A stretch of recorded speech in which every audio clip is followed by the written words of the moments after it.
Please केटी, आप समझ नहीं रहे। हम भी आपसे प्यार करते हैं, इसलिए हम आपको खोना नहीं चाहते। हम अपने प्यार के बारे में बताएंगे, लेकिन अभी नहीं, सही वक्त आने पे। प्लीज ट्राई टू अंडरस्टैंड केटी।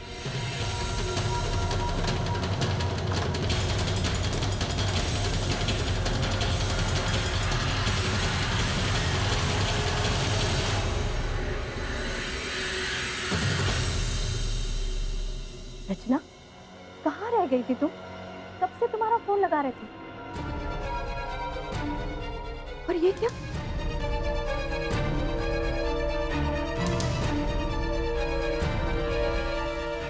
तुम्हारे कपड़े भीगे हुए? नन्हे कहाँ है? वो तुम्हें छोड़ने नहीं आया? तुम अकेली आई हो क्या? गुंजन,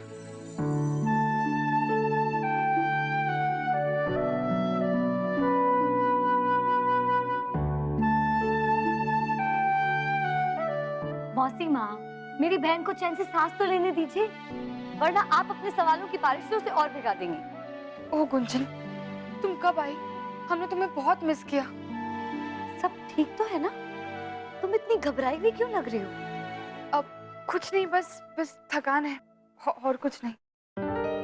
अच्छा, अब अंदर चलो और कपड़े बदल लो। ये गपशप बाद में करते रहना, वरना ठंड लग जाएगी। चलो।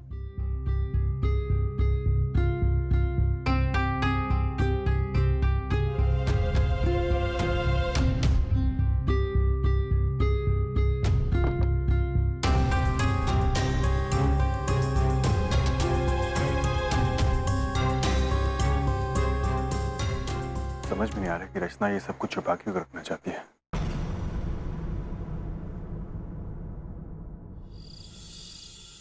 दादी, आप अभी तक सोई नहीं? नींद कैसे आती? हमारा नन्हे जो इतना परेशान है। कुछ हुआ है क्या बेटा? मतलब यही कि अभी हमने तुम्हें और रचना को देखा और लगा जैसे तुम दोनों लड़ रहे हो।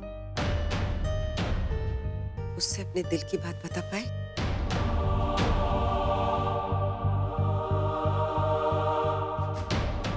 दादी, आप उसकी चिंता मत कीजिए। और हम लोग लड़ नहीं रहे थे। मैं रचना को उसके घर छोड़ने की बात कर रहा था और वो मना कर रही है। That's all। आप सो जाइए। Good night. Good night.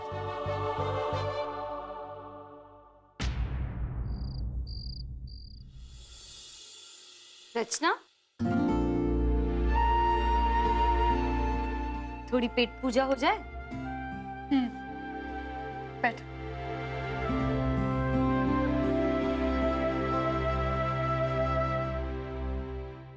और बताओ गुंजन, गांव में सब कुछ कैसा रहा? कुछ बात बनी? मम्मी ने हमें कुछ खास नहीं बताया। बताने के लिए कुछ होगा तो बताएंगी ना। मैं हार गई रचना, कोई बदलाव नहीं ला पाई, मैं कुछ भी नहीं कर पाई।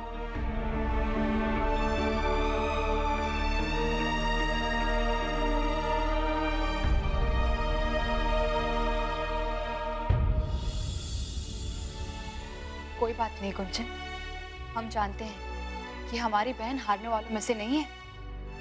और पता है, आज हमारे पास मीटिंग के लिए बहुत अच्छा आइडिया आया और हमें पूरा यकीन है कि तुम्हारे पास भी वीरपुर के लिए और भी अच्छा आइडिया है। हमारा दिल कहता है।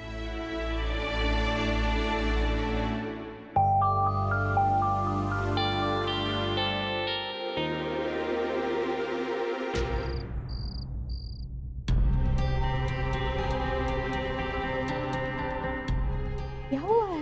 फिर से लाइट चली गई।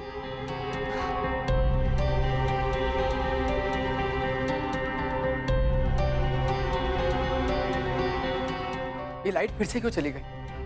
पता नहीं फ्यूज के साथ क्या प्रॉब्लम है। मैं एक बार फिर से चेक करके आता हूँ।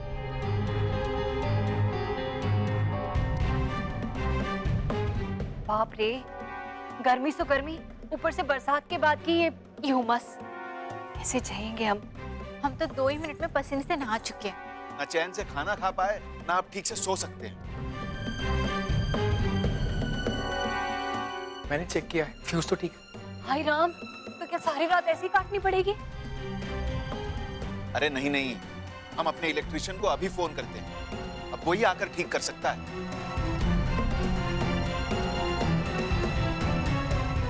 हेलो, हम गर्ग निवास से बोल रहे हैं। यहाँ हमारे घर की बिजली चली गई है।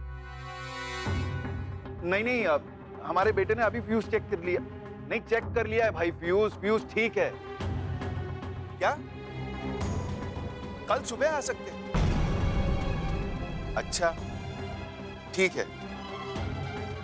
हे भगवान, ऐसे कैसे चलेगा? एक तो इतनी गर्मी और ऊपर से लाइट तक नहीं है। एक काम करते हैं, आज रात को हम सब छत पर सो जाते हैं। कम से कम घर के अंदर से तो अच्छा होगा, वहाँ थोड़ी ज्यादा हवा तो आएगी। हाँ, यही ठीक रहेगा शायद। तो फिर चले? चलो।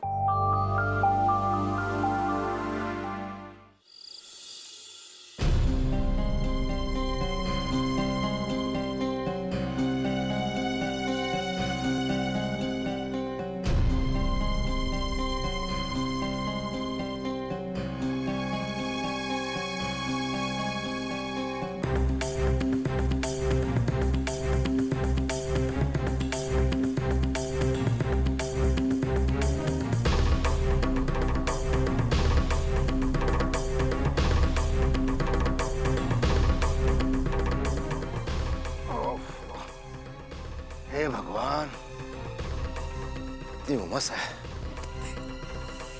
ये मच्छरों को भी और कोई घर नहीं मिलता। हवा का नाम तक नहीं है, कैसे सो जाए इस गर्मी में। दीदी, हम जरा बाथरूम होकर आते हैं। अच्छा ठीक है।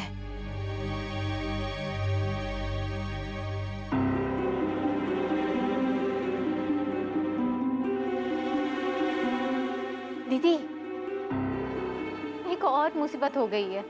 टॉयलेट चौक हो गया है। मतलब एक के बाद एक सारी चीजें खराब होती जा रही हैं।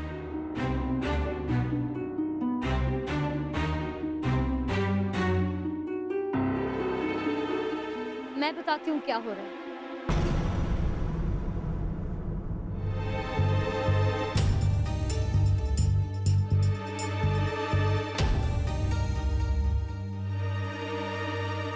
अरे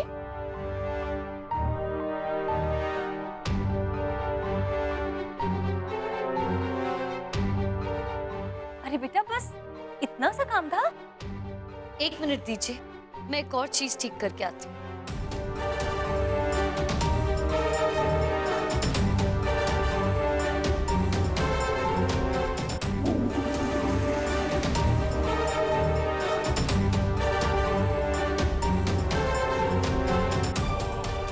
बाथरूम अब आप सबके यूज करने के लिए रेडी है।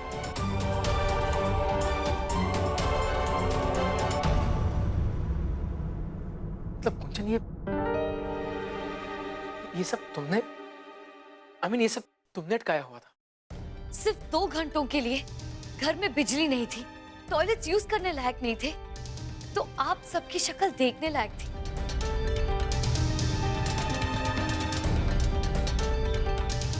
जरा सोचिए, वीरपुर के लोगों का क्या हाल होगा। सालों से वो ऐसे ही जीते आ रहे हैं, सालों क्या सदियां पीढ़ियां ऐसे ही जी रही हैं। इनफैक्ट इसके अलावा उन्हें कोई और जिंदगी पता ही नहीं है। और अगर ऐसे में मुझ जैसे इंसान ने वहां पर थोड़ा सा बदलाव लाना चाहा, तो उसमें क्या गलत कर दिया?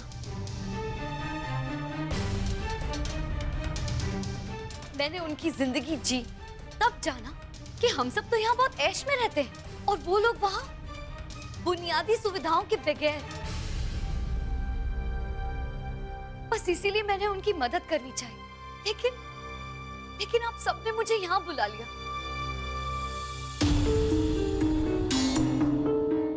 अब भी मेरी आंखों के सामने उन सब की तकलीफ बार बार आ रही है। वीरपुर की औरतें असुरक्षित हैं। क्यों? क्योंकि उनके पास बुनियादी सुविधाएं तक नहीं है। ओके, वो बेबस है, मजबूर है, माना कि उनके पास और कोई चारा नहीं है। लेकिन कुंचन, तुमने अपनी तरफ से कोशिश करके देख ली ना, और तुम मुझे खुद बताओ, किसी ने आके तुम्हारी मदद की तो फिर उसके आगे और तुम क्या कर सकती हो कुंचन?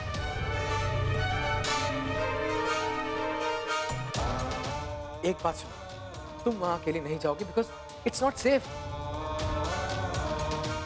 मेरे इतना सब कुछ कहने के बाद, इतना करने के बाद भी अगर तुम ये कहोगे ना, तो मेरे पास कहने को और कुछ नहीं।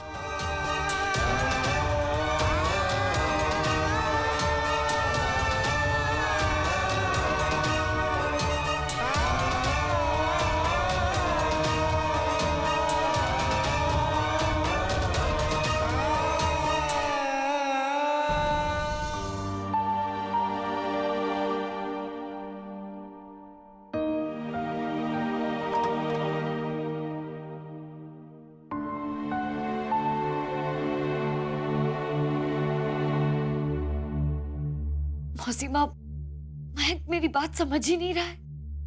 जरा हमारे साथ आना।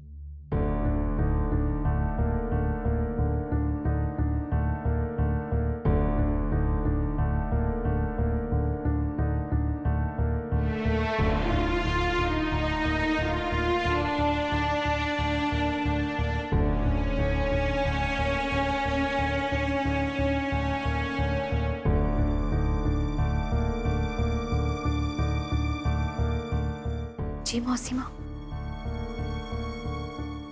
लो, इस एक दिए से सारे आंगन में रोशनी फैला दो।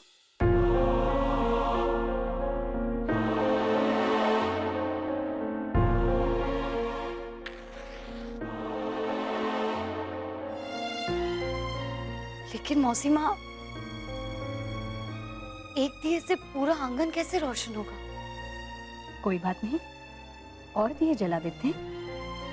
लो, आ।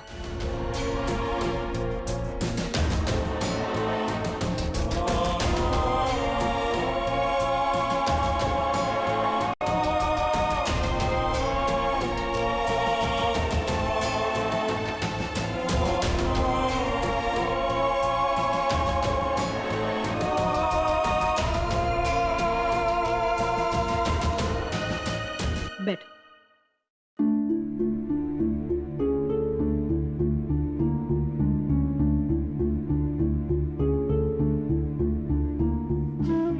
जैसे सिर्फ एक दिया जलाने से पूरे आंगन में रोशनी नहीं हो सकती, वैसे ही तुम्हारे एक अकेले से उस गांव में कुछ नहीं होगा गुंजन। मैं कुछ समझी नहीं मौसीमा। तुम उस गांव में जाकर 2-3 दिन में सब कुछ बदलना चाहती हो, लेकिन ऐसा नहीं हो सकता, क्योंकि अब तक तुमने सिर्फ उस गांव के हालातों को समझा है, लेकिन उन हालातों को बदलने के लिए तुम्हें क्या करना चाहिए और क्या नहीं, ये समझने में तुम्हें थोड़ा वक्त लगेगा। और जरा सोचो, ये सब तुम किसके लिए कर रही हो? उन गांव वालों के लिए ना। क्या वो खुद ये बदलाव चाहते हैं? क्या वो खुद इसकी जरूरत महसूस करते हैं? आप कहना क्या चाह रही है मौसीमा? सिर्फ इतना कि तुम्हारा उनके लिए बदलाव चाहना ये अच्छी बात है, लेकिन इसकी जरूरत किसे है? उन लोगों को। इसलिए तुम ऐसा कुछ करो, ऐसा एक आयोजक बन जाओ जिससे उनके अंदर जोश पैदा हो जाए, और वो ये बदलाव खुद चाहे गुंजन, क्योंकि जब तक वो बदलाव नहीं चाहेंगे, मांगेंगे, वहां पर कुछ नहीं बदलने वाला। जैसे एक दिया सिर्फ रोशनी की किरण बन सकता है, लेकिन इतने सारे दिए आंगन के हर एक कोने को रोशन कर देते हैं, वैसे ही तुम उनके अंदर आग जगाओ, ताकि वो तुम्हारी इस लड़ाई में तुम्हारे साथ शामिल हो और तुम्हारा साथ दें। तब देखना सब कुछ बदलेगा। तुम समझ रही हो? आपकी बात सही है मौसीमा, लेकिन ऐसा करने के लिए पहले मुझे वहां जाना होगा। उसकी चिंता तुम मत करो, वो भी हो जाए।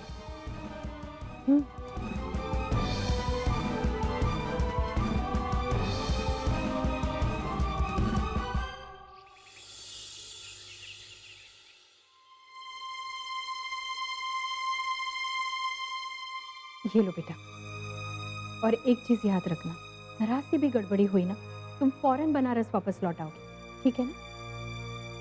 काश के हम भी तुम्हारे साथ चल पाते। मौसा जी, आपकी तबीयत ठीक नहीं है ना?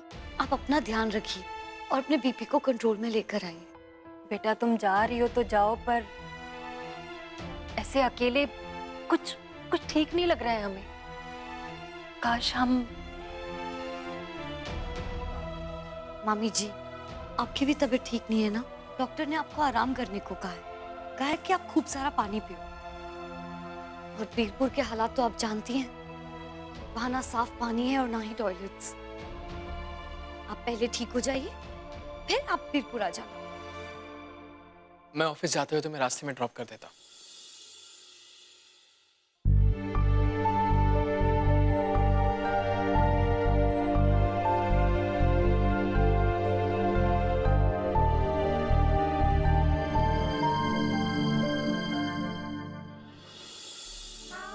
ऑल द बेस्ट झांसी की रानी। हम जानते हैं तुम जीत के ही लौटोगे। नन्हे नन्हे गुल खिल रहे, सब पता है मुझे। वापस आकर सारी डिटेल्स लूंगी। चल।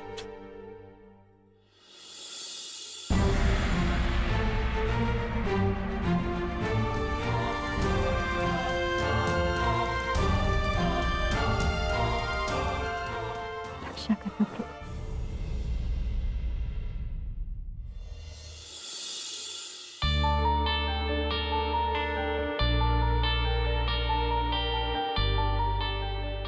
कम ऑन मयंक गर्ग, तैयार हो जा। आज फाइनली बॉस से मिलना है। Mayank sir, boss is waiting.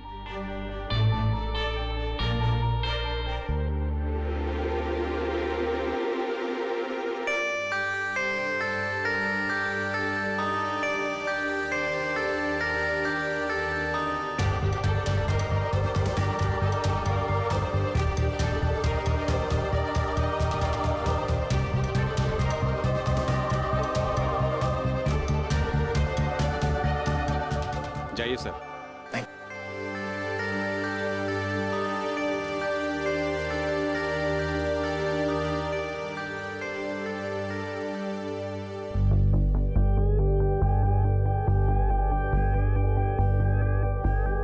Good morning.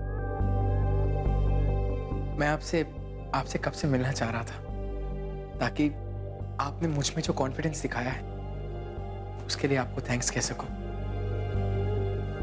And I promise कि आपको शिकायत का मौका कभी नहीं दूंगा, कभी नहीं। And once again thank you very much.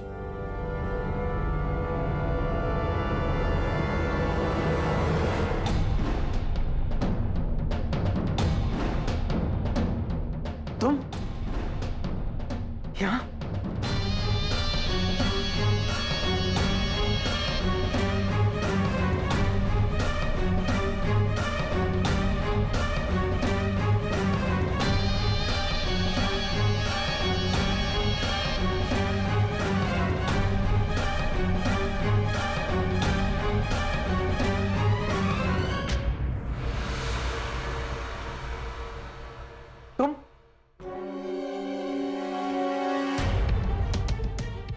यहाँ तक आ गई। चारू, तुम मेरा पीछा छोड़ोगी कि नहीं? देखो चारू, अभी की अभी यहाँ से चले जाओ, समझी? ये मेरी नई नई नौकरी है, मेरा ड्रीम जॉब है। और मैं यहाँ अपने बॉस से मिलने आया हूँ, वो भी पहली बार। और मुझे यहाँ कोई तमाशा नहीं चाहिए। चलो यहाँ से, अभी की अभी जाओ। उठो, चलो यहाँ से।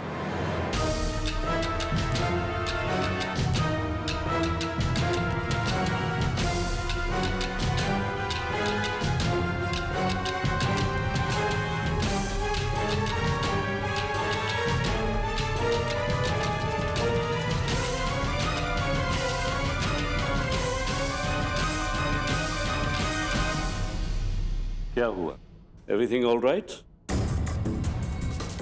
हाँ डार्लिंग, सब ठीक है।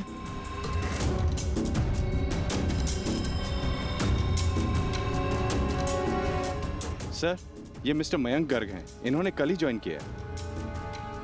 Glad to meet you, Mr. Mayank. Welcome to the company. पहली बात, भले ही मैं तुम्हारी कंपनी का मालिक हूं, लेकिन मेरे कंपनी के बिजनेस डिसीजन मेरी बेटर हाफ लेती हैं, मेरी वाइफ, तुम्हारी अल्टीमेट बॉस।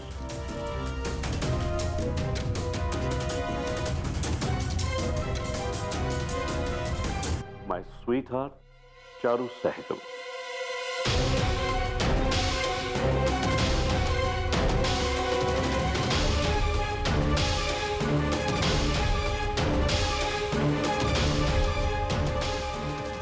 एनीवे, एक बेहद इंपॉर्टेंट बात यह है कि अपना काम बहुत मेहनत और लगन से करना, क्योंकि चारू को इम्परफेक्शन बिल्कुल पसंद नहीं है।